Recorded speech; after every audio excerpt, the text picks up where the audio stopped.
Well, good evening, everyone. My name is Laura McMahon. I'm the librarian at the Burbank Public Library, and thank you for joining us for Terror Talks. Tonight we'll be talking all things horror with some of our favorite authors and horror experts. Your moderator for the evening is Teen Librarian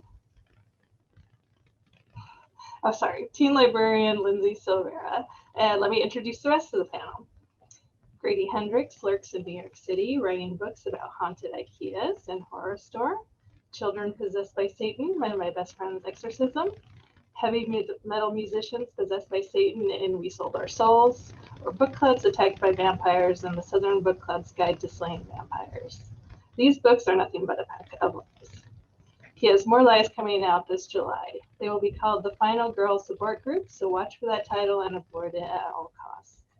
He wrote one nonfiction book about horror paperbacks called Paperbacks from Hell, but that book has Nazi leprechauns on the cover, so it's better not to think about it. Del Howisen is a journalist, author, and the Bram Stoker Award-winning editor of the dark anthology Dark Delicacies, Original Tales of Terror and the Macabre by the world's greatest horror writers. His short story, The Lost Herd, was turned into the premiere and highest-rated episode, The Sacrifice, for the Fear Itself series. His dark Western novel, The Survival of Margaret Thomas, was a finalist for the Peacemaker Award, given out by the Western Fictioneers. He has been nominated for over half a dozen awards, including the Shirley Jackson Award and the Black Quip. He is the co-founder and owner, with his wife Sue, of Dark Delicacies, a bookstore and gift store known as the Home of Horror, located here in Burbank. Stephen Graham Jones is the multi-Bram Stoker Award-winning New York Times bestselling author of 25 or so novels and collections, and there's some novellas and comic books in there as well. Most recent are The Only Good Indians and The Night of the Mannequins. Next is My Heart is a Chainsaw. Stephen lives and teaches in Boulder, Colorado. Sarah Langan's an award-winning novelist and screenwriter. Her most recent novel, Good Neighbors, was a Barnes & Noble Book of the Month selection, an Amazon Reader's Choice, an Apple Must Listen, and according to Gabino Iglesias at NPR, is, quote, one of the creepiest, most unnerving deconstructions of American suburbia I've ever read. Her novella, You Have the Prettiest Mask, is out now from LCRW via Small Beer Press, and her short story, Night Nurse, is also now out in Best Horror of the Year, Volume 12. She's won 3 Bram Stoker Awards, and her previous novels are The Keeper, The Missing, and Audrey's Door. She has an MFA from Columbia University, an MS in Environmental Toxicology from NYU, and is a founding board member of the Shirley Jackson Award and lives in Los Angeles. And Becky Spratford is a reader's advisor in Illinois, specializing in serving patrons ages 13 and up. She trains library staff all over the world on how to match books with readers through the local public library. She runs the critically acclaimed readers advisory training blog RA for All, and she writes reviews for book lists and a horror review column for Library Journal. Becky is a 20-year locally elected library trustee, still serving, and a board member for Reaching Across Illinois Library System. Known for her work with horror readers, Becky is the author of the Reader's Advisory Guide to Horror, 2nd edition, and recently completed the 3rd edition, which is available for pre-order now and will be released in the summer of 2021. She is a proud member of the Horror Writers Association and currently serves as the association secretary and organizer of their annual Librarians Day. So welcome all, and if you have any questions for our panelists, please put them in the Q&A box. And with that, Lindsay, please get us started. All right, I'm Lindsay, the teen librarian here at Burbank Public Library. I'm just gonna get straight into it with my first question for Becky, which is, what makes you such an advocate for the horror genre? Did you grow up reading it, or was there something that attracted you to it later in life? So why I'm such a good advocate for the horror genre is that I just love matching books with readers. So I'm always trying to get the right book into people's hands. But horror happens to just be one of those places where I am able to do that really well. I can do it for anything, but myself, I really enjoy being scared and uncomfortable because life can be kind of boring, right? And well, not in a pandemic, but before the pandemic, it could be kind of boring and rote. And it's a great way for me to, with being an expert in the horror genre, to get horror books in people's hands. In terms of growing up reading it, my first introduction to horror was And I always remember I had to be younger than 13 because on Wednesday nights I went to Hebrew school and I stopped after my bat mitzvah. So we would stop at the bookstore and my dad let me go do whatever I wanted. And I found the occult section and I found V.C. Andrews. And I think the rest is history from there. So without any supervision, it found me. And I have to say my work writing the book was how I really, the first edition of the book was how I really got into horror specifically. And I've just grown from there. And as we get into the authors, I want to say, and I've told this to the ones on the panel I know and to everyone I meet, horror writers are some of the nicest people you're ever going to meet in your life. And I believe it was Paul Tremblay who told me that's because we get all our crazy out on the page. So it's been great to be part of the community and to work with all the authors. But I'm just really passionate about getting the book somebody wants in their hands. And I do a lot of trying to sneak horror in because I think more people would like it than think they do. Thank you. And this one is, I'm going to throw it out to the group. What scares you or inspires you? Can I just say really quickly, I really miss the days when a chain bookstore could have an occult section. Jesus Christ, that feels like, how long ago was that? Holy cow, I actually remember that in the 80s. Yeah, it was Anyway, the 80s. sorry. Yeah.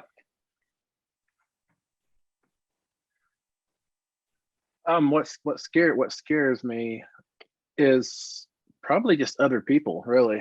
Darkness and other people. I mean, not darkness and other people, although that, yes, that's scary, but when I'm walking my dog at night, I'm terrified, you know, because I spend so much time like putting hungry things in the shadows that I feel like I'm asking for something to be there waiting for me, if that makes sense, you know, like, man, this has probably been 6 years ago. I was walking my dog 11 o'clock at night, alone on the street, nobody else. And I started feeling like somebody's looking at me and I started looking all around. I couldn't figure out what was going on. I thought I'm just being paranoid again. And then finally I looked back behind me at one time and there was somebody who was walking right in my footsteps, like that Breakfast Club walk, you know? And that was that. And I don't have any memories from the rest of that night. So I don't know what happened, but it was scary, you know? So I'm scared of the darkness and scared of people, man. Yeah, I have to go along with Stephen in that even most of the stuff I write that's horror doesn't have any supernatural element. It's people, because I find people and their personalities and the things they do so frightening. And I probably get some of that also from my wife because she sits on the couch at night and watches the ID channel until she passes out. So she's getting nothing but true crime in her head. And then in the morning, she'll say to me, boy, people are really shitty. And I'm like, what? You know? So I don't know, it comes naturally in my marriage. But I think people are probably the scariest thing in the personality because you never know anybody.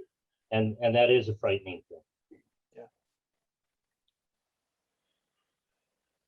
I think like two things kind of drive me. And one is that the inevitability of death is kind of terrifying to me. So Thanks, Sarah. Yeah. But I mean, like when I was a kid trying to go to sleep at night, I'd be like, so now what? Like, why would I want to go to sleep? It's like being dead. I don't know what happens. You know, it like freaked me out. And like, I think there's that. And I think there's also like groups of people in the way that they act together and the way that they seem to mismanage really passionately drive me. Like that movie, The Crazies, by that was Romero. Yeah. Okay, when the infection comes out, yeah. Like I just think about that movie a lot and how nuts it is and how the solution is there the whole time, but the hysteria and the fighting over things that are irrelevant to the problem seems to be this specifically human problem.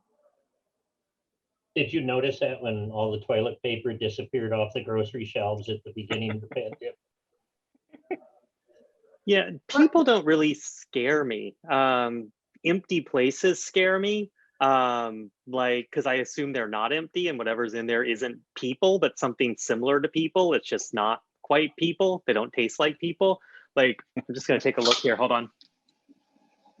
Like, this is the office I work in. I rent this place and like, there is literally no one else in this building right now. And it's 18 stories and it's just me, and that creeps me the hell out every second I'm here. Well, that was I a good agree, choice Brady. for a rental. Well, agree it with was you, either Bra- this. It was either this or one of those lame ass writing spaces. And this place is so unhip. It's like there's a driving school, these guys who do medical billing, and like a guy who edits Japanese TV commercials around. Like no one here is cool. I I'm like yours. definitely. Oh, sorry. I was going to say, I like yours so much better because I looked at every one of those lame ass writing spaces in Manhattan, and it was all like, I'm allergic to dogs. And it was all like, we have our 14 dogs that we bring here, Oh, and yeah, we're yeah, all yeah. best friends. And Yeah. I was like, I am No, totally. petrified of empty spaces, open spaces. I used to teach at the graduate school, and I would taught at night at the library school, and I'd have to walk back to my car, and it was like the worst. It's like just outside Chicago, but it's in this town that's like all trees and big dark houses, and it was like, you know, a block walk to the parking garage, and it was like the worst 5 minutes of my life every single week.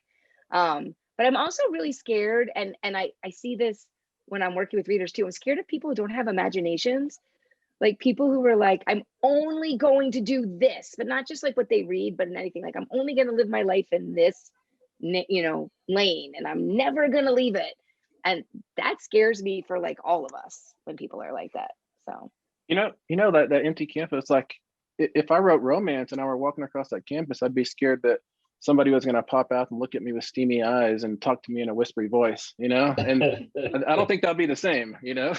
But since I write horror, you're right, it is scary stuff. Like when Sarah was talking about being allergic to dogs, I realized that, Sarah, I wonder if you were around someone who's a werewolf and you started having an allergic reaction, but they wouldn't look like a werewolf, you know? That could happen.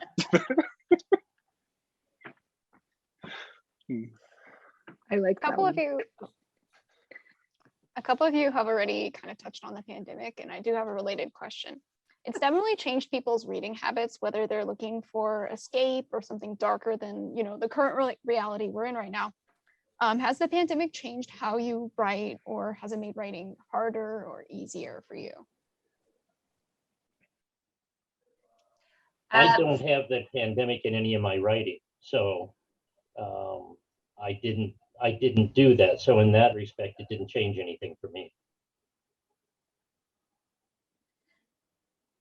I don't think I've processed it yet. I mean, it may be affecting my writing. At first, it was easier to get writing done. But as the time wore on and I was unable to bounce off other people, which is a lot of how my process goes, like I need to at least have a conversation about things I'm interested in real life with other people, and having that scarcity, I found really problematic for my work. But I'm sure it'll be in my work, the pandemic. I just don't know in what fashion. Missing I too. did. Yeah. No, I was The gonna say, I did sequel. one of those. I did one of those conversations with authors things because I was promoting Southern Book Club last year during the pandemic, and they hooked me up with Chuck Palahniuk, and I was like, oh my god, I really read. And I think he thought I was a bookstore employee, like he had no clue I was a writer. But I was like, oh, you know, are you working on anything right now? And he's like, oh yeah, I'm always working on something. And I was like, is it contemporary? He's like, yeah. And I said, so how are you handling like the pandemic? And he was like, well, I don't like put like just trends in my books. Like I try to make them like, you know, not just about whatever's trendy right at that moment. And I was like, I'm not sure this is trendy. I don't know if that's the word you should be using. Like I don't understand how anyone's doing that. Like I'm writing a book right now, and it takes place in, I mean, it's just about people who lost their parents in the pandemic, because I lost a few people. And one thing I noticed is without a funeral, it feels really unsettled. Like I just went down back to South Carolina, and like everyone's having their funerals like back to back, like there's like 2 a day. And one was really terrible. It had like a guy playing acoustic guitar, and the minister didn't know the dead person. But even that was like kind of nice in a sense, like got some closure. So like, yeah, I don't think there's such a thing as a bad funeral right now. So I'm using it right now just because ghosts, restless, all that. But yeah, otherwise I just came in this creepy ass building every day and still did my word count. So, and I had to write my book during like I wrote most of my book about horror during the pandemic, and most of it I finished in the fall and the winter and turning it in like, March of 2021. And it was really weird and totally different. It's the third one, totally different writing it during a pandemic. On top of it, my husband's a family doctor and was working every day during the pandemic. We all got COVID. He was really sick, like all this stuff happened, and just had to keep going. And there were definitely, I definitely can't like see the things in the book, but when I looked back at it just recently, I was going through proofs, and you can feel that it's different from the books I wrote before. And it was very surreal writing about horrific things happening. But I did find that readers, they wanted either books that made them forget all about it, so like super gentle reads, or they wanted things that scared them even more than real life. So I think that that's why we saw books like Grady's and Stevens finally get to New York Times bestseller list, because they're straight up scary, and people were like, well, this is scarier than the real world, right? An elk woman isn't going to actually come get me, and a vampire isn't going to be in my backyard when I'm taking out the garbage. I mean, sounds like an overly confident person speaking. I have been scared to take out my garbage, Grady, because of you. I don't care that you thanked me in your book, because mine is in a back alley. Yeah, the pandemic changed everything, of course, but it didn't change any of my deadlines. It just like took away any potential excuses I might have. I couldn't say I was in this town for the weekend, or I had to do this or that, because people knew that I was sitting right here at my keyboard, So yeah, I just I got a whole, I don't know how much I wrote during the pandemic, but it's been a whole lot, and because deadlines, and I can't miss a deadline, or I never have missed a deadline anyways. Who knows, maybe I will someday, and I'll use all my excuses at once, but I'm saving them up.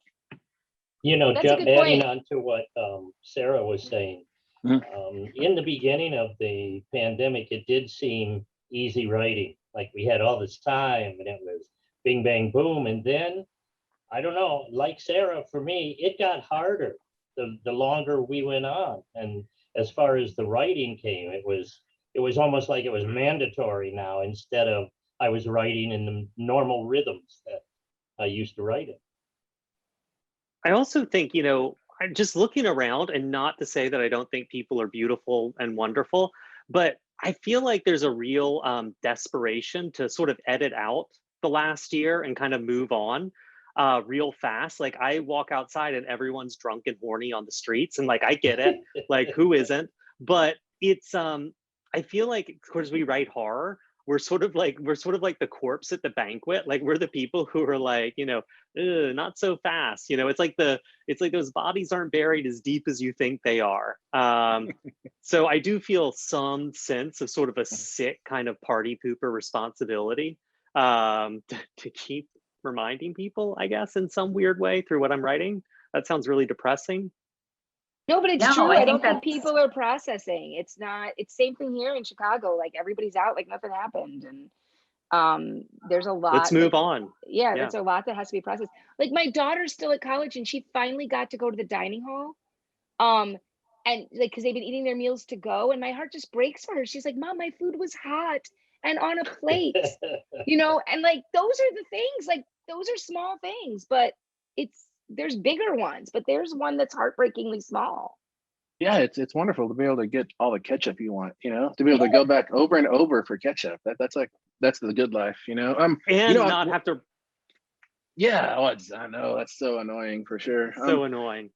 And another way the pandemic did change my writing, because I've gotten worse at typing on a laptop, because I usually use this ridiculous keyboard, and Whoa.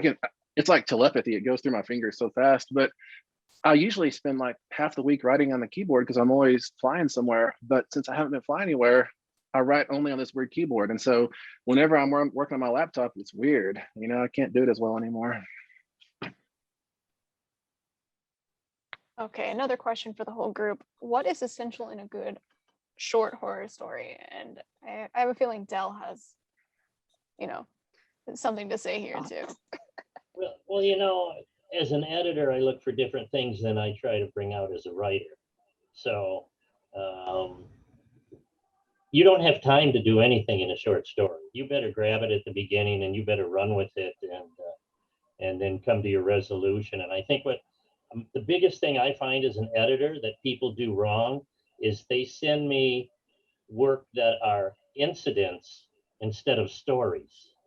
There's no arc, there's no complete story, there's no really getting into the characters so that you care about them at least as much so that you care what happens. But I get a lot of incidents instead of stories. Oh yeah, I think Dale's right. Like in a short story, you're just running really fast down a hallway. You don't have time to stop and look in the closet, look in this room and everywhere. You're ending from the time you're beginning. And it's really easy to forget that. I remember Neil Gaiman somewhere, I don't know, interview or somewhere, he said about that anthology stories he did like forever ago. I think it won a Shirley Jackson Award maybe. That when he solicited, people, they all turned in like 6,000, 7,000 word stories. And he thought it was weird because he remembered stories being 3,000 words, 3,500 words, and I've been trying to relearn that myself lately. I've been trying to write like 1,400 word short stories, while still doing those things that Dale's talking about, like having a real person that somebody can care about and having it not just be an incident, in horror, it's real easy to prop up carving dummies just to knock them down, but you've got to care about whoever's being fed into the meat grinder, care about their situation at least. Stephen, I was interviewing Peter Straub one time, and we were talking about short stories, and his quote to me was, "I don't know how people write that little." Yeah, I'm terrible at short stories. Like I'm really awful. I think I've written 4. But I've read a lot of slush, and I gotta say, man, you're right. Like I feel like once I'm reading something, it starts creeping up towards 4,000 words. It's really tough to keep going, and that's so mean because I'm sure there's lots of people who write great 5,000 word short stories, but I'm like 1,400 words sounds about right to me. Well, you're just over flash fiction. Yeah. I like the long short story. I go from anywhere from 4,000 words. I don't really write shorter than that to like 15,000 words. Jeez. And like, it's just, it has to be about one thing, and you have to know what that one thing is about in the first sentence. And then you just have to spend the rest of the time answering that one question. You can go into as much detail as you want. Man, I feel like if 15,000 words, don't you feel like you've like really got your pace? Like keep going, or that must be hard. No, because then it's the natural finish. Like I just read something that was 30,000 words, and that's how long it was. And like I was, that was it. But I mean, Stephen, you do that all the time. You have every kind of. Stephen has every length. I think because I was a journalist for a while, I'm so obsessed with word count. Yeah, that makes sense. Stephen brought up the characters though, and that's one of the most important things about horror in general. I always say to people, like, if a horror story doesn't have someone you care about not dying or not getting eaten or not getting, if it doesn't have that at all, then no one's going to like the story, because otherwise you're going to be rooting for the monster, which you can do too. Like there's always a character you root for the monster to get too. But there has to be a character, someone at least, that you want to see make it through. They don't always make it through, but you want to see it. And that's what keeps you reading. And so as long as the short story has that someone that you want to see what happens to them and you care about them making it through, it works at any length. But I do agree with everyone who said, and I think Sarah said it really well, there has to be like a question. There has to be something right away that gets me to read it. I read for review a lot. I'm reading Body Shocks right now, Ellen Datlow's new body horror anthology for review in Booklist. And they're all so different, right? But they have to catch you, and she's very good at finding those, and get you to see how it comes through. And all of those are different lengths. And they're enjoyable if they do that, if they hold you with that central incident, but tell more than just the incident, like Del said. And I think also that you don't have to like the character, but you have to at least empathize with the empathize. Yes. Yep. Yeah. And horror stories they're kind of fortunate a little bit. Like I don't think it's this way for other genres, but in horror stories, people talk about happy endings, but horror stories, it's a happy ending if the final girl survives, but it's also a happy ending if the killer kills everybody, because that's happy for everybody. Like both ways you go is happy. I'm going to pull a question from the Q&A box real quick. This one says, compared to cinematography, what tools do writers have to build tension, anxiety, or general fear in a scene? Movies have music, angles, and sometimes phenomenal acting from the actors to convey how a character feels. In juxtaposition, how does writing horror accomplish the same thing? Because we can literally convey how a character feels. Like, you can actually just spell it out. Like, you don't have to do it with music and lighting and all these sort of oblique things. You can let people know directly. I mean, that's a huge part of it. Books are so interior. Absolutely and- right. And yet you can mood your way into it too if you want to Yeah. go that way. So Yeah. that's kind of neat. Yeah, you can do fun stuff like if you've got a scene with you want to have dread in you or claustrophobia, then you trap your reader in a really long paragraph, you know, or if you want them to fall through the page, you give them stair steps, like 3 or 4 staccato lines after paragraph breaks. You know, you can do that. Might be the closest I could come to a score or cinematography. I mean, word choice and punctuation, of course, play a big part. But I always talk about how horror's filled with lots of adjectives, but they're all colloquial, like they're not flowery in any way, but they're because the idea is a horror story can tell you every sense, right? You can feel, you can smell, you can taste, and you don't have to show it. You can tell it, like Grady said, and spell it out.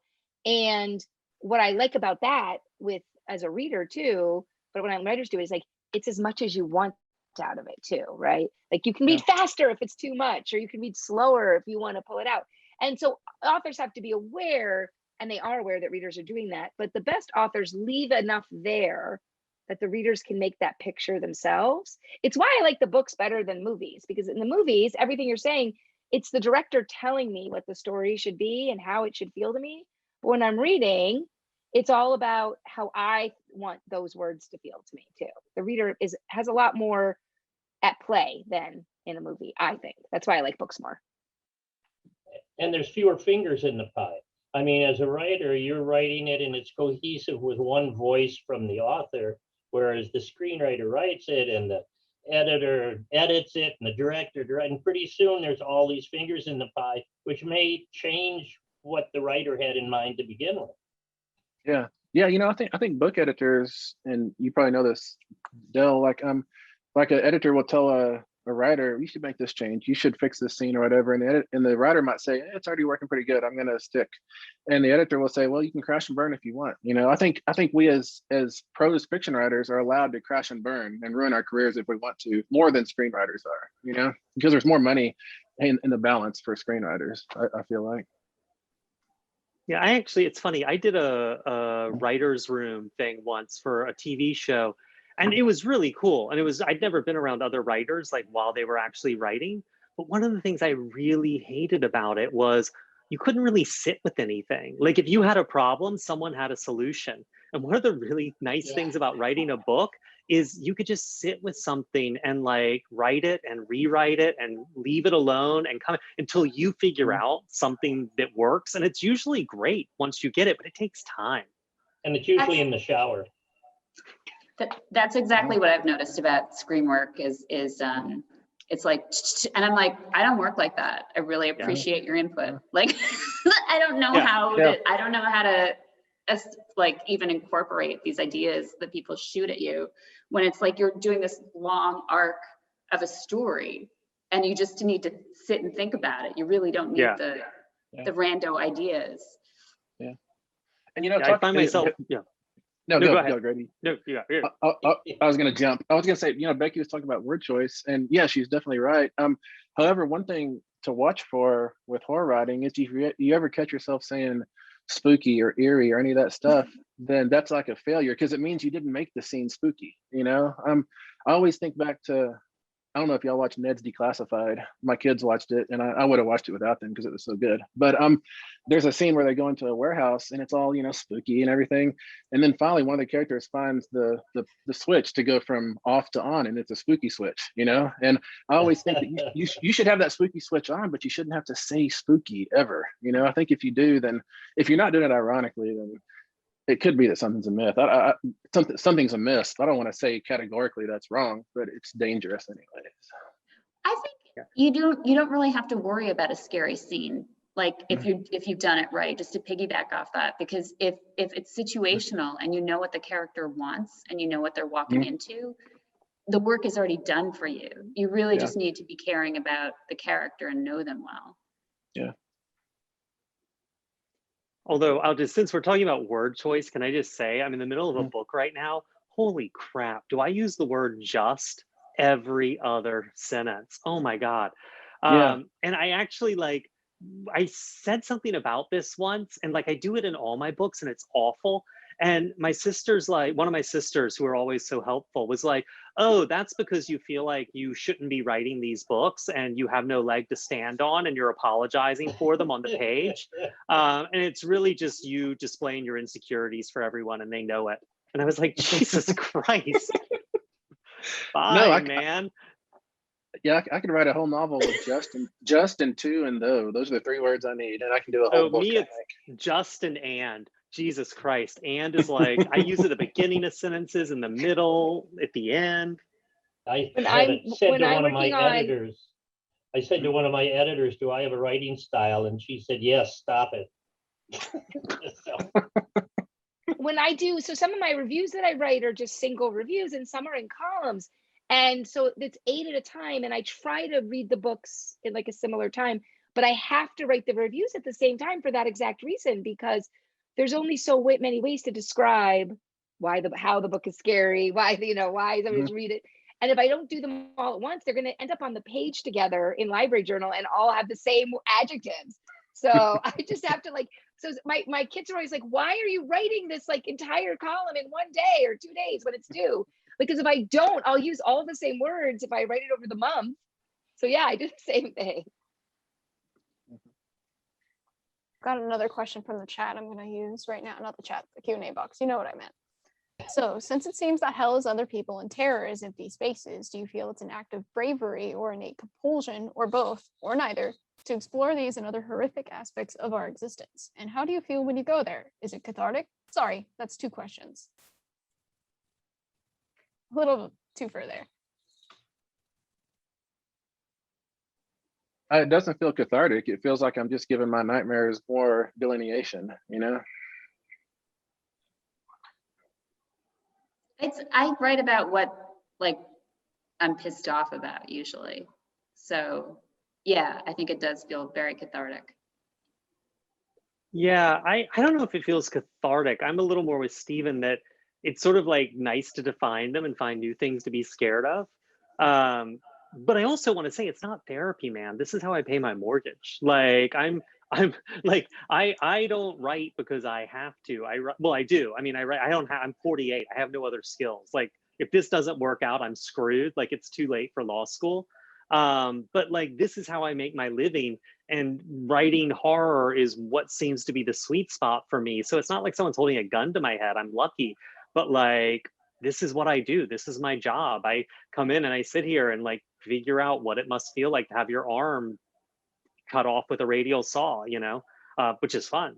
But I think for me, it's not therapy and it's not cathartic. I think it's almost a feel of if you are hooked on drugs and then you don't have any for a while, is the way I feel if I don't get a chance to write for a length of time. So there's some kind of a habit involved, or a craving that I have to do to write.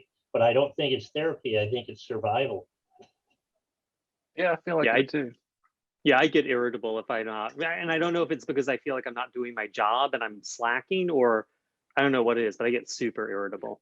Yeah, I feel like I'm stealing air if I'm not putting words on a page. I feel like, why do I get to breathe this air? This is all I know how to do is write. So I should be doing that. I write every single day, and it's mine's the nonfiction, but it's all about horror, and it's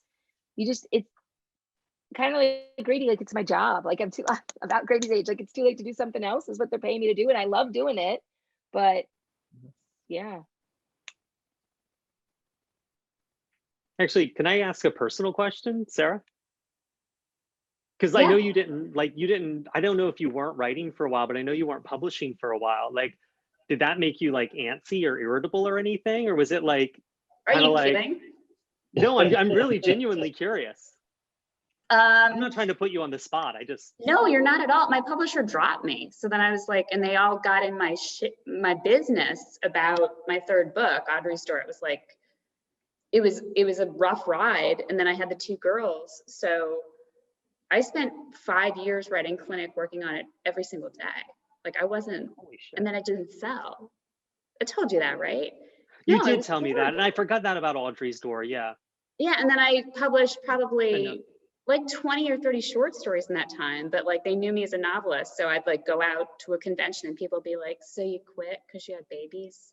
And I'd be like, I'm dying inside. I'm dying inside. And I still have to show up to this stupid thing. Thank you. So that's stupid, but it was like, this is horrible. So yeah, it was awful. It was completely awful, but there was never a day I wasn't writing. Well, now I feel like an asshole because I honestly didn't know you had published that many short stories during that time. Because I think of you as a novelist. Like, yeah. Short stories don't count. And it was all short stories about being a mom and the horrors of it, which was like, that's not horror. And I was like, maybe it is, ladies and gentlemen. Oh, no. I got 2 kids. Yeah. And she didn't really mean short stories don't count to all you short story writers. No, it was It was people's attitude. people like if you're known as a novelist, it's just, that's all that, at least that was my experience. So That's awful. no, it was great, you know. You know what, but I think honestly, at least for me, and I think everyone experiences this is just the career. Like this is the life. And it's like, yeah, I had it down. And probably like there must have been at least 50% more that was my fault. And I just was doing something wrong. So like it's like learning and navigating the career and getting the words and everything else. Well, I got to say, I mean, you know, Final Girl support group's coming out now in July, but I tried to sell it to my publisher. I had a book deal with them and it was going to be, and like my editor literally didn't even read the manuscript and was just like, nah, I'm not interested. And so I did a big rewrite on everything and came back a year and a half later. And he's like, yeah, I know I said I was going to read that, but it's just not grabbing me. And I was like, what? So yeah, I get that. That's really a bummer too, when the people you're supposed to be working with don't want what you've written. Or don't even try. Yeah. Okay, so I'm going to give everyone a chance to talk about their upcoming books or existing books. And we'll start with Dell. Your last book that was a Western, The Survival of Margaret Thomas. Is there a different process to writing a Western than horror? Yeah, there's more going down the rabbit hole in historical Western studying to make sure that you're accurate enough that the stuff you write that isn't true syncs up with the stuff that is true to give you that believability. But outside of that, there's not a whole lot of difference. You're doing, you're doing people and you're doing characters that you want the reader to relate to, and you're trying to write a cohesive story. So in that respect, I tried to do something different. I know you said you've started reading it, you're about 100 pages in, but it was written in first person from the woman's point of view, because I thought that would really give me a challenge and it would force me to sit up instead of just going, oh, let me write this dumb little Western. And it turned out to be a great thing for me to put my nose to the grindstone and write what I needed to write. There was I mentioned it to you before we went on, a historical society that also reviews books. And the reviewer on my book said, who does this guy think he's kidding? This isn't a Western, it's horror. So, I felt vindicated by that. I'm great, I'm home at the same time. And Stephen, tell us about your book coming out in August, My Heart is a Chainsaw. My heart is a chainsaw. It's He was ready. Yeah, I was ready, cocked and loaded. It's Jay Daniels is living in a high mountain town in Idaho on a lake called Indian Lake, and she dreams of slashers. She lives, breathes, and eats slashers. Every conversation she has goes down that rabbit hole of slashers, no matter if it's supposed to or not. And she's been praying her whole life for a slasher to come to town. And finally, that might be happening. People across the lake are dying, across the lake is Camelot, basically, this really gated community. And she's finding out that it's fun to wish for a slasher. It's kind of bad to be in a slasher, you know? Sarah, Good Neighbors came out earlier this year, and it's filled with a sense of claustrophobia about the suburban life where neighbors quickly turn on each other. Can you tell us a little bit about how you created such a sense of dread? Well, I was kind of thinking about the way American culture is right now so radicalized. And I think I wanted to portray the ways that we're all fighting with ghosts, and we're sort of fighting arguments that are miscommunications. And it happens on an interpersonal level in this story, where these two women are having an argument, and they're at cross purposes, where the one woman feels threatened, the other woman feels threatened, but it's unrelated.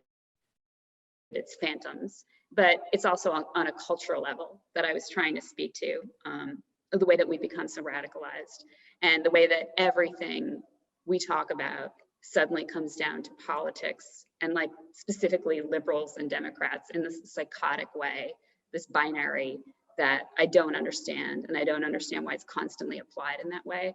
And I think it's sort of tapped into the reason people reacted to it so much because they're exhausted. Like it's a really tiresome way of distracting us from really large looming problems, like a giant sinkhole caused by global warming that's eating children, you know, and everyone's like, they're fighting around something else. So that was the impetus.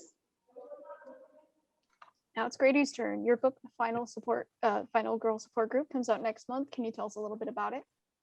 Yeah, I mean, it's about a bunch of final girls, you know, women who survive horror movies, and the movies are based on their lives, and they have a support group, and it's 20 years later, and they're tired of obsessing over something that happened when they were in high school, and they start getting killed one by one. But I really wanted to write about, you know, what it's kind of like to live your life in the shadow of like the worst night of your life.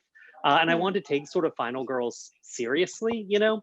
And actually, it was really terrible at the time, but I'm really glad that the book got rejected when it did, because I was doing rewrites on it last summer. I had to go back to South Carolina. My mom got real sick and I had to go down there. And so being able, and like the whole last third of the book, I threw out and sort of rewrote, because it was something about just being in the middle of this sort of crazy, it was August, it was that second big wave. And I was taking my imaginary friend, my main character, like from this terrible, horrible existence and kind of getting her through to the other side. And for me, I don't know, readers may really not care, but like for me, it was like really cathartic. So it's always nice to be able to do that.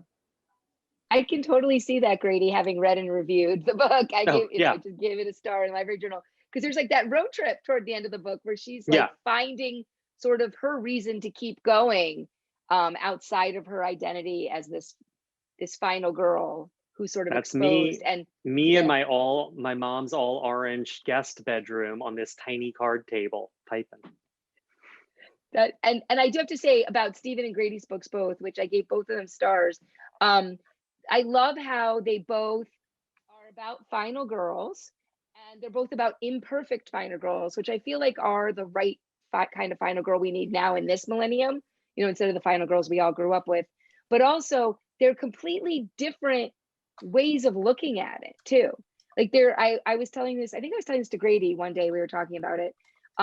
They're like a great tandem of books coming out a month apart, but they're totally different. And that's kind of neat to see the same sort of trope, but used in completely different ways. Yeah, they're a double feature pretty much. Yeah, they are.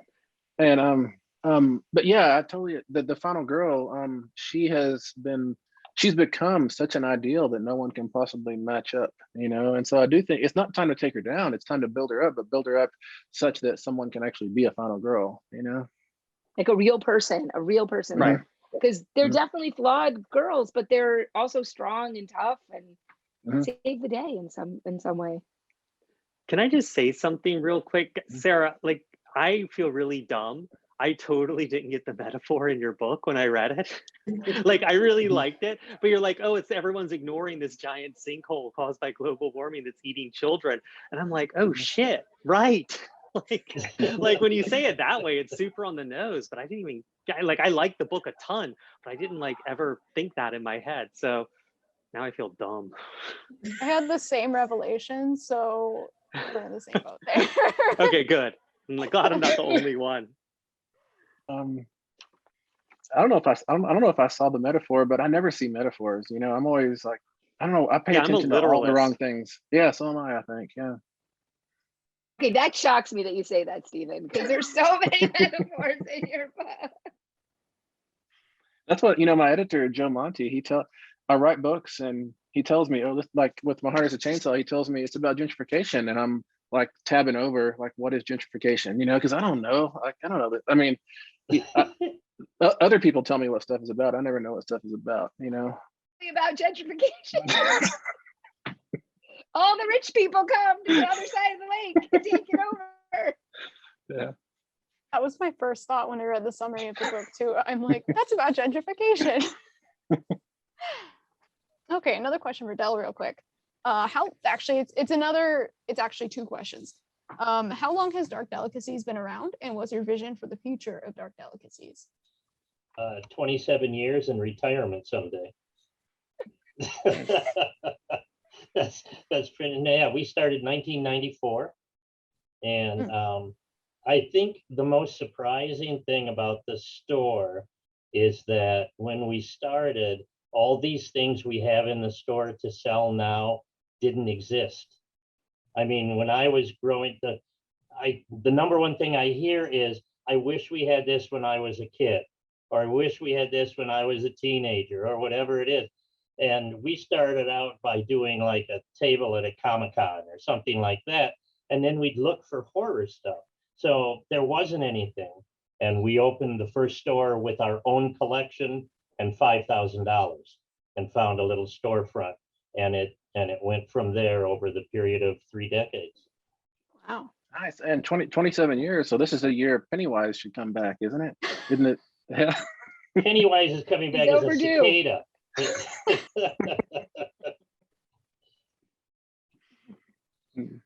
Another question for Stephen. You just won 2 Stokers for The Only Good Indians for Best Novel, and Night of the Mannequins for Superior Achievement in Long Fiction. Both books deal with a group of friends who make a serious mistake. Why do you think that resonated with people so much?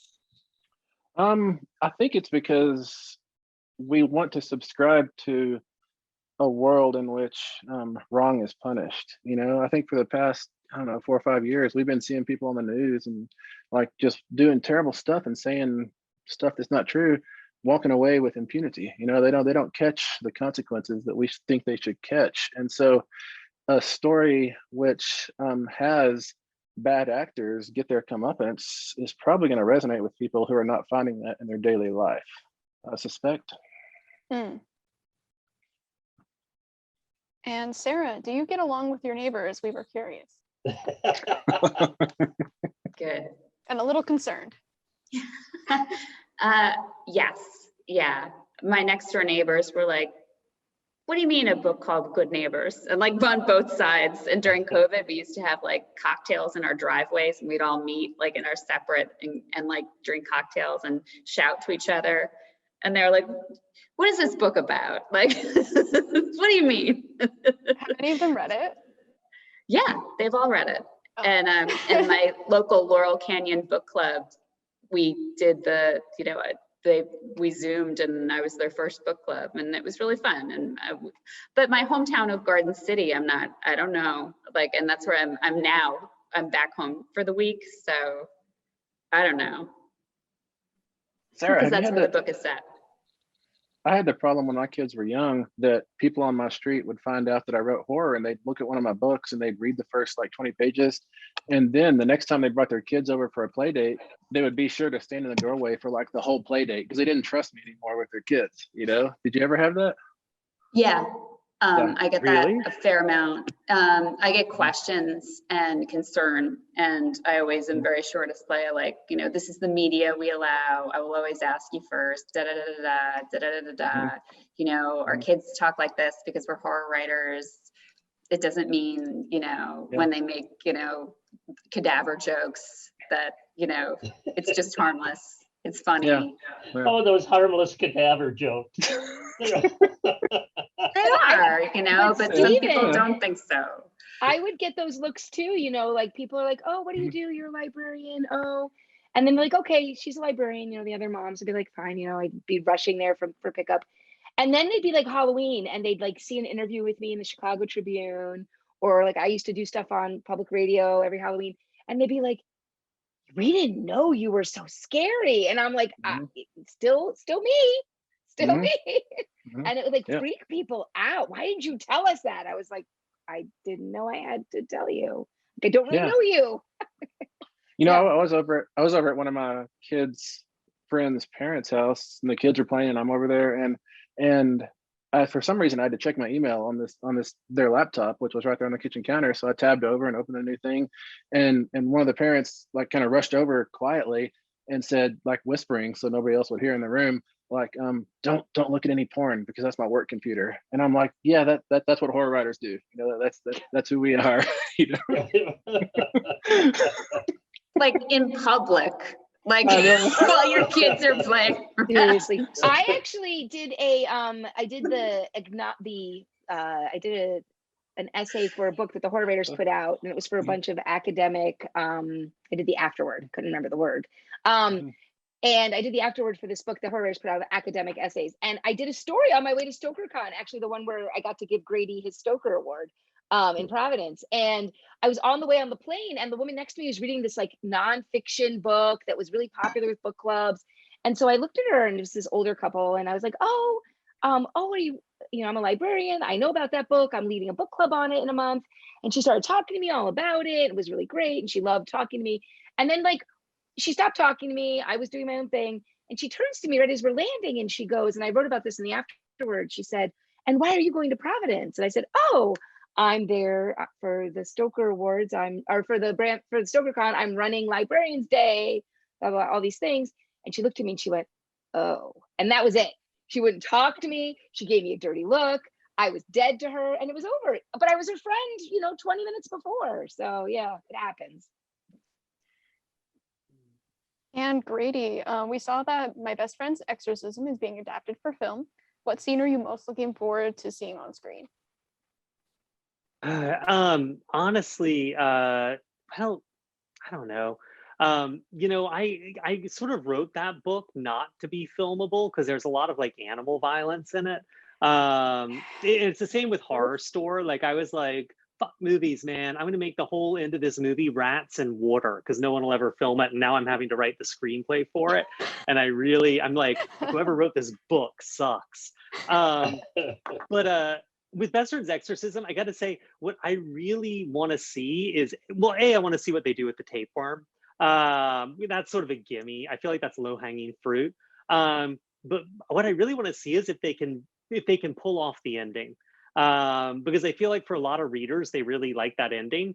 And like, I've read drafts of this script where they haven't, and then they asked me to stop reading drafts of the script because I was pretty vocal about their shortcomings and no one wants to hear that. And that was like years ago. So I'm hoping they figured out a way to lick it. I also want to see if oh yeah, go ahead.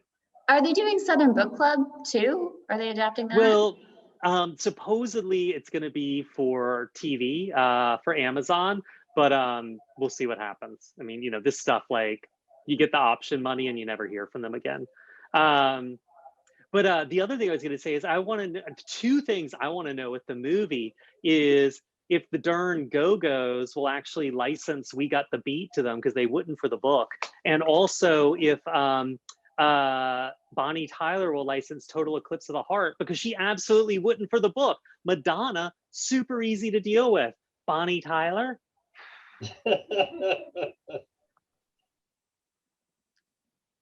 So, Dolly Parton. Go to Dolly Parton.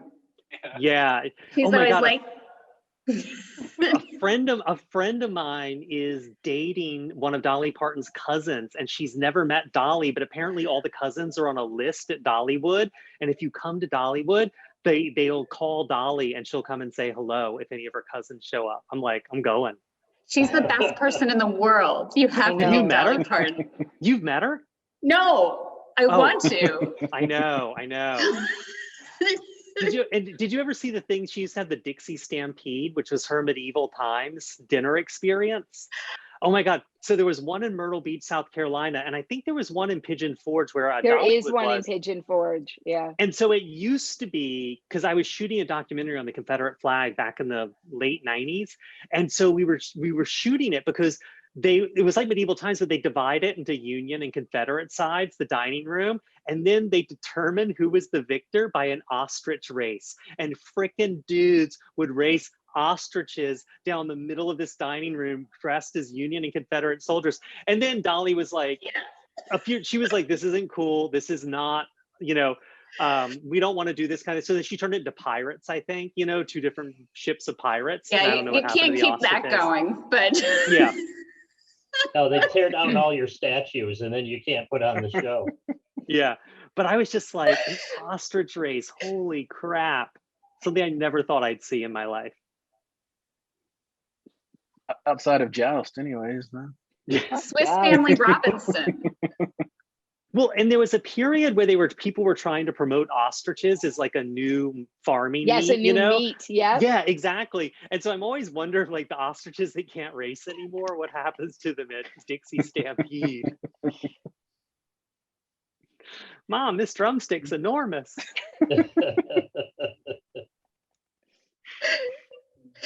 Another one for Becky real quick before I start taking some questions from the Q&A. If someone comes to you for a horror recommendation, what questions do you ask to find the right book for them? Yeah, I usually start by asking them who their favorite authors or titles are. It's just the way to start for anything. Like what book, and sometimes they can't remember, right? You ask somebody, even you guys, like what's your favorite author or title?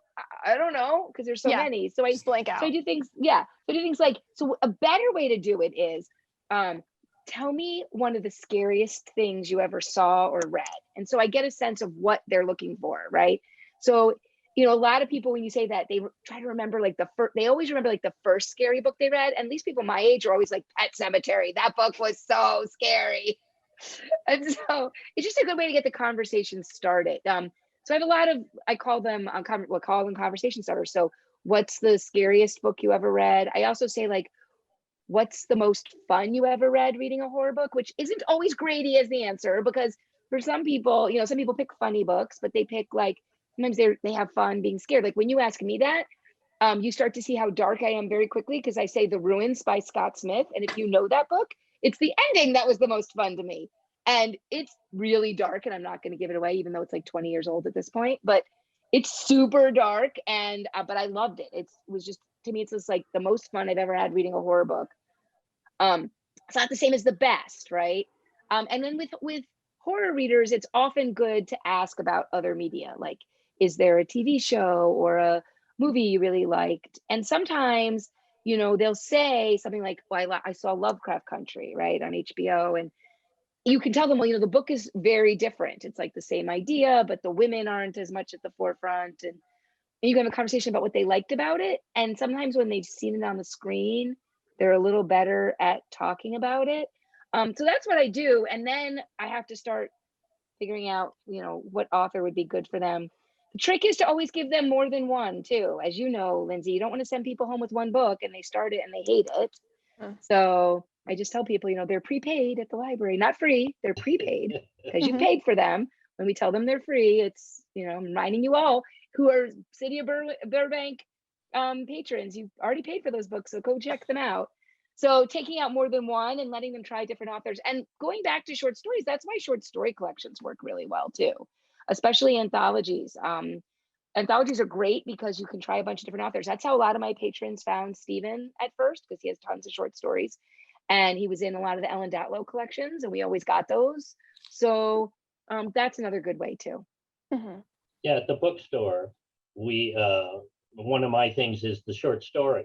So I'll say, here's the newest Ellen Datlow or whatever it is. That some back in the day, it might have been the Stephen Jones or the Dark Delicacies anthologies. And then I have them come back to me and say, okay, I like this one, and this one. Do they have novels? And sometimes then it leads them into a direction like that. Okay, we've got a question in the chat, the Q&A box. You know what I meant. With all the success you all have had, looking back, what advice would you have for fresh-faced horror/speculative authors looking to break in today?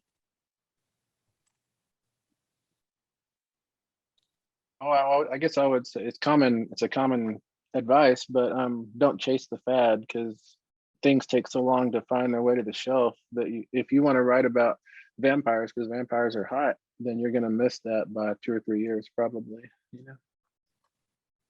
Yeah, I don't think people realize how long it takes to go from writing the book to getting it published.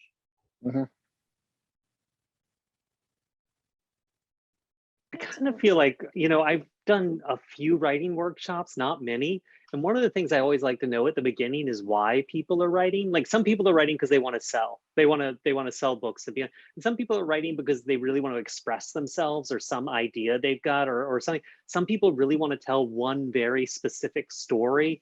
Some people are really into one kind of thing, and that's what they want to write about because they're into that thing, and the writing is adjacent to their love of that thing. So I think it's really important to figure out why you're writing before you are, because like all advice will not work if you're writing for different reasons, you know? I think you also have to read a lot. Read what's out there, read not just what's popular and selling, but what the other authors are talking about, the books they're talking about. I know Sarah's been involved with the Shirley Jackson Awards. That's a really great place. I always say it's my favorite award, to see sort of dark speculative fiction, to see where you can take it when you're not putting it in a box and trying to fit a certain mold. I always am telling people to look at those books. And you see a lot of great books where authors are able to just express themselves and find a way to tell a story. And so but know the landscape and know what's out there, and not copy it, but figure out how you fit within that, and know the history too. You know what came before. Like Paperbacks from Hell is a great book to read. It makes you laugh, but it also like tells you what was there and what was so popular, and it lets you see where, you know, we've been. Grady, you can't imagine the number of people that came into the store trying to complete their collection of every book from your book. Oh, I don't have that cover. I need that one. You know, you started a witch hunt there. Man, I've been in Dark Delicacies digging around for Guy Smith books before. And those Crabs novels, man, no one can keep them in stock. They go right away. Yeah. Those are great. Another thing for a writer, I think that you have to realize early on, never compare yourself to other writers. This isn't a contest. You're writing your book, so just write your book. And it doesn't matter if other writers are selling more, getting plaudits from everybody. Just write your book. Put your butt in the chair and write it. Yeah, and you know, like Grady was saying earlier about working a slush pile, I think that's a writing education right there. If you go work at a slush pile at a magazine for 2 years, you don't make any money, but you learn that you've got to hook the reader in the first page, and you learn all the little, you get a lot of cautionary tales, you know, and that hopefully guides you onto a better, narrower path or something. Okay, next one. What's essential in creating an antagonist for your horror story? Assuming the structure is protagonist versus antagonist based, what keeps readers captivated and intrigued with the antagonist of the story? If they got a twisty mustache, that's pretty good. That's a good one. I think they have to have something in their character that's a failure. I think they have to have cracks in their character. They can't be, this one is all white hat and good, and this one is all black hat and bad. You have to make them human. That keeps me reading. Yeah. Yeah, like when you're playing Dungeons and Dragons, and you're designing your character, you're doing your character sheet. If your dungeon master lets you cheat and give yourself dexterity and strength and stealth and everything, then the game isn't any fun. So it's what Bill's saying, that both antagonist and protagonist have to be broken in little ways. They can't have all the charisma and all the dexterity. You know, they got to be lacking in a few aspects just to give them some sort of arc, something to go up, you know, to go up from, I guess. I feel like wisdom is usually the dumb stat. At least with the people I play with.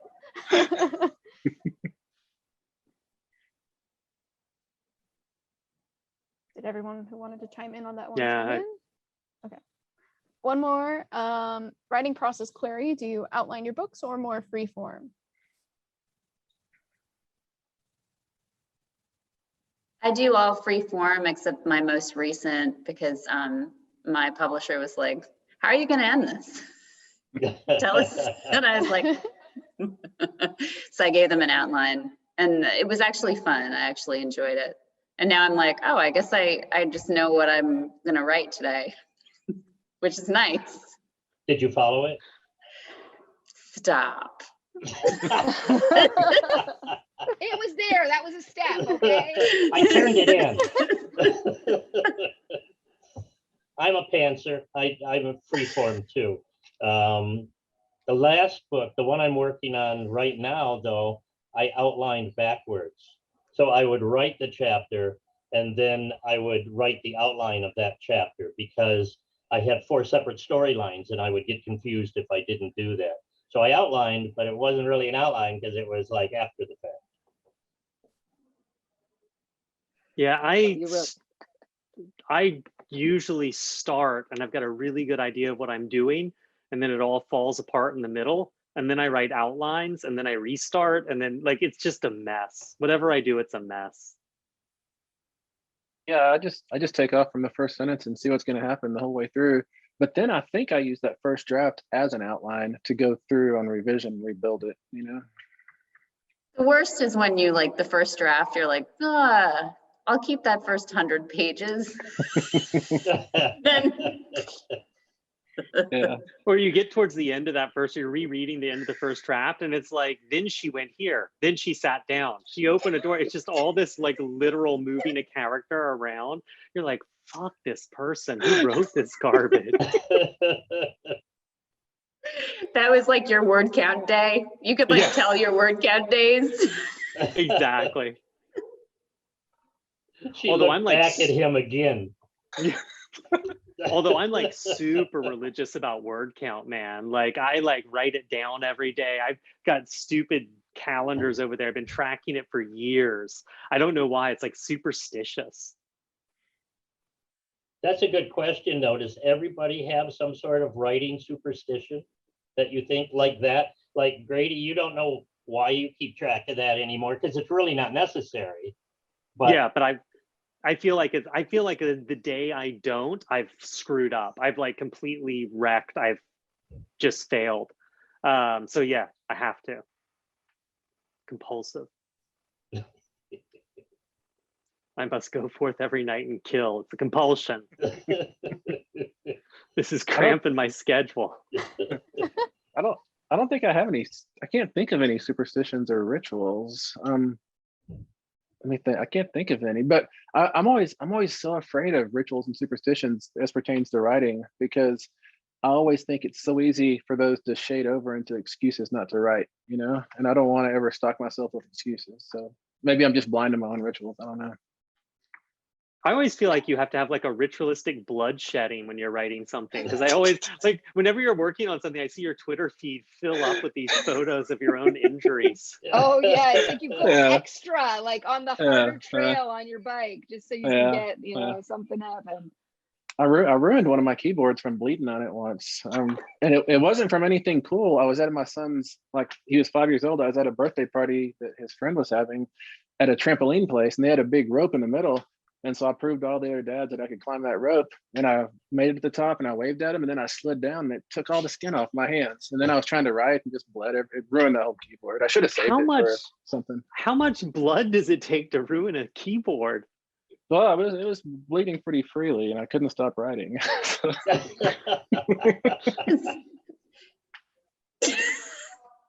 What was your word count that day?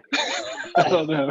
All I want to know. Doesn't I want to know how he saw what was on the keyboard. Like it's just a smearing Touch of. typing.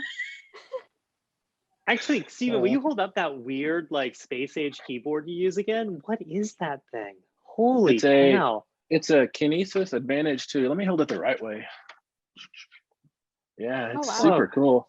But it's Yeah. not QWERTY at all, right? It's like Yeah, it's Pan's Labyrinth. It is, yeah, it is. That's right. It is QWERTY, but it's got the space bar and the delete, and a lot of keys are in their different places. And like it took me about 3 months to learn it, and I had to do typing drills every day for about an hour and a half, just sitting there typing like letters that aren't usually adjacent to each other. I had to do it until I could do it by touch, and then do it without thinking of the letter, if that makes sense, you know. But man, it is just like telepathy. Like one of my best writing experiences was I had been outside using a hand grinder because I just got a new hand grinder, and so everything on the property had to be hand ground, you know. And so I was like 2 hours out there wearing down blades, and you know that shakes your hands a lot. And then I came inside and I wrote for a while, and my hands were numb for like 15 minutes, and that was the most magical writing experience I've ever had with numb fingers, because it was like the words were going from my head right onto the screen. It was really magic. I highly recommend that if you can do it in some way. I want to be like high on life like you are. Thought that was about to turn into another injury story, and I'm glad it didn't. Although now I'm gonna take rubber bands and just wrap them around my wrists really hard and like get my hands numb and try it. It's cool. It's really cool. Let's change course a little bit and talk about movies and TV shows. We've all spent a lot of time at home, indoors, in the past year or so. Year, right? Yeah, okay. No, it's a little more than a year now. Whoops. What are some new favorites you've discovered? Oh, I watched Love Island UK. Man, I ate that stuff up. I definitely meant most horror, but yeah, no, the most amazing It thing is. though was because it is, but they Oh. have to quarantine in this house. They were all in this house in South Africa, you know, falling in love, and they're dating scaffolders. And the woman who'd been the host for the previous 4 or 5 seasons killed herself halfway through the show, and they couldn't tell the people in the house because it would disrupt their process. So they just like slipped in like a new host, and they were different hosts, but she just stopped hosting. It was wild. Like, yeah, it was pretty great. That's like a soap opera where suddenly someone else they're calling him Bob. And what happened to Bob, who was here yesterday? Or like Yeah. Mad Men, where I feel like that little boy who played Don Draper's son, Bobby, just kept getting run over by cars or something. They just kept replacing him with a different child.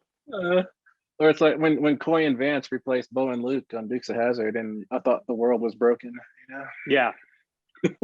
That was Yeah. because I was like, is this what's going on? Like I couldn't figure it out. I was like, what happened to them? I know. You thought maybe Yeah. it was Everyone's acting surgery. like it's the same. Everyone's acting like nothing happened, and you're like, Yeah. "Wait, what?" I felt like I woke up in a world where, like, you know, suddenly just giant bugs were walking around and people were acting like it was normal. Yeah. I forgot what question we're supposed to be answering. What were we watching? What season of Love Island UK you like the most? What you've been watching, movies and TV? My favorite television show that I discovered the last year was Ted Lasso. I love Ted Oh, Lasso. I I know. love Ted Lasso. Yeah, so good. My husband got mad that we have to keep Apple TV because we like Ted Yeah, Lasso. you've got to. Yeah, you know, Yes. Ted Lasso, it's so good. Ted Lasso and Barry are my favorite 2 shows of the last year. The opposite of horror too. It's like the most feel-good show. Yeah, Yeah, that was yeah. the show that got me over the pandemic. Yeah. I like Queen's Gambit a lot. I like Mm. Walter Tevis a lot, and I thought they did a really good job with that. I feel like I don't watch a lot of horror TV shows and movies because I'm like living it all day.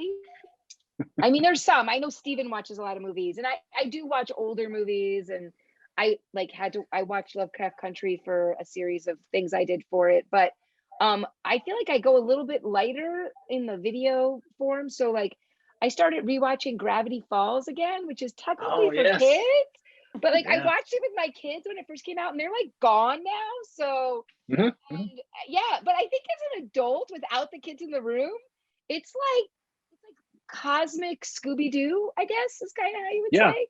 It Yeah. is. I always feel like there's some Thomas Pynchon influence or understory or something with Gravity Falls. I never can put my finger on exactly what it is, but there's something like with Dipper and all the weird stuff. But I can watch Gravity Falls forever. Yeah, Yeah. I knew it before the pandemic, but I Mhm. started watching it again with like new eyes when I had Mhm. more time, and Disney Plus because we got that Mhm. during the pandemic. Mhm. That's a real town in Oregon. We drove through it, the Gravity Oh, Falls wow. town. Yeah, and I'm so mad because we were so late. We've been driving for 10 hours that we kept going. And then we looked it up online. It was like, no, that's based on the Gravity Falls town. It's this weird detour and it's like odd things. Would you like to see? It's on, it's the Inland Northern Highway, right Wow. at the between California, just south of the Oregon border in California. Oh, okay. Yeah, Wow. it's cool. It's like all these redwoods and you're like, it's dark, but it's day. And you expect little gnomes to come attack you like in Gravity Yeah. Falls? Yeah. No, it feels magic. It's so in these giant trees. Are there really killer gnomes on this show? They're Oh yeah, this show is pretty mean. great, Grady. You would Mhm. love it. It's Mhm. got all the Grady things in it. You would like it. You have to get Disney Plus though, I think, to watch it. That's part of the problem. In the old days, we all had the same networks or the same cables or whatever. And now there can be like the 5 of us going, oh, this is my favorite. It's on that service. Oh, I don't have that. I'm watching that service or whatever. It's really hard to put that together in conversation. Yeah. But I'm still amazed that most of you touch type and and I still look, 7, 8 books and mini journalism articles later, I got to look at that keyboard. So I'll catch up to you guys later sometime. Dell, is there anything you're watching or have liked since I don't like anything, but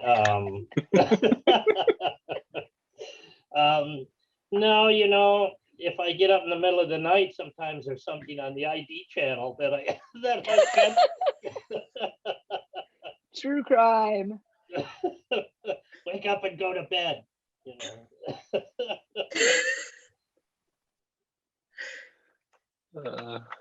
This will be my last question. What in horror are you reading right now, or what upcoming novels are you excited about?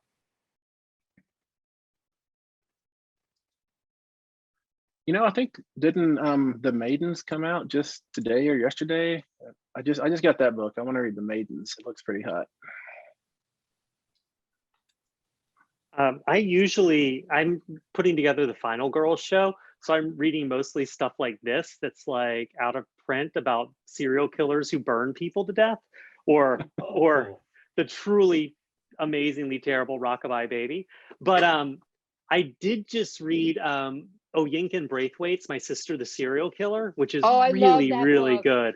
The Nigerian serial killer book, which is really phenomenal. And I'm also where the hell is that? Oh, wait. Yeah. I can't find it. Steven, who's it by? Is it Gus Moreno who wrote The Thing Between Us? This Thing Between Us? Yeah, I'm in the middle of that, Yes. which I'm really liking a lot. Yeah. Starting that Yeah. like this week. Yeah. But I feel like his publisher didn't do him any favors, because it's like, this man is haunted by a haunted Alexa. And I'm like, that's not really what it's about. But it really made me not want to read it. So I just started reading it because it was sitting here, and it's really good. I have a book I've read recently. I just reviewed it too, and then one that I haven't read yet that I'm excited about. But When the Reckoning Comes is a debut by Latanya McQueen. It's Harper Collins, and this is like the easiest book to sell to people. So you know how, and Grady, you know this, how they have weddings on plantations in the South, and they do like a happy, well, what if like, the slaves came back from the dead and killed all the people having the wedding. So it was pretty great. I really loved it. It was really awesome. Really good revenge horror. And it's a debut, so that was really good. And then I'm really What's it called excited again? about When the Reckoning Comes. Got it. McQueen is the author. It's a debut. And I'm really excited for a book that I'm going to be reviewing that I can't start reading yet because I have other books to read in front of it. But Queen of Teeth by Haley Piper. And so it's coming out like a special edition first. And it was supposed to come out in the paperback in October, but it's getting such good buzz, they're actually pushing it up to August. So yeah, and it looks great, and I'm super excited about it. It looks like cosmic, it's LGBTQ, and it's cosmic, and it's going to be pretty cool. I'm really excited. It's just like staring at me in my inbox, waiting to be read. Benny Rose, the Cannibal King was so good. I really liked that book. So good. Mm-hmm. I'm in the middle of finishing up a book, so I only own a bookstore. I'm remiss in in reading. But it's amazing because books will come in and I'll go, oh, we got 3 of those. I'm going to put that one on the to read stack. And then this one goes on the to be read stack. And then this one, and then I have to put them back because I sold out of the first 2. And I forget that I wanted to read them. So I don't know. I'm a wreck. Yeah, I've got a list. I've got a list of to read, and I finally had to make a list of to really read. Like inside that list. My wife said if I put one more book on the stack by the bed, I'd block the lamp. So, this is the only good thing. This is the only good thing for me is that I got a deadline and someone's paying me to read it. So I'm getting through them. I have been rereading like some classics just because I want to wrap my head around what I'm doing. And so I reread Bird's Nest, Shirley Jackson. And it's so wacky and ambitious. And I feel like, and then I read the other one that's like the daughter that has the overbearing father who goes to school. Howisen? Yeah. Like, apparently I don't remember titles of things. And I just finished Rosemary's Baby for like the 4th time. And that book's so good. Skinny. What? Good, yeah. It's so tight. And he makes it appear that it's a simple story, but it's not. It's so smart. Those are all, and I feel like I love Shirley Jackson's work, but you can really see where she's building up to Hill House too, which is super cool. Man, if you just read Shirley Jackson and R11, you can get like a whole horror education just from those 2. Yeah. All right, thank you all for joining us, and thanks to the Friends of the Library for their support. Don't forget to pre-order Grady's new book, The Final Girl Support Group, Stephen's new book, My Heart is a Chainsaw, Becky's new book, The Reader's Advisory Guide to Horror. Check out Sarah Langan's Good Neighbors, and visit Dell at Dark Delicacies in Burbank. Have a good night.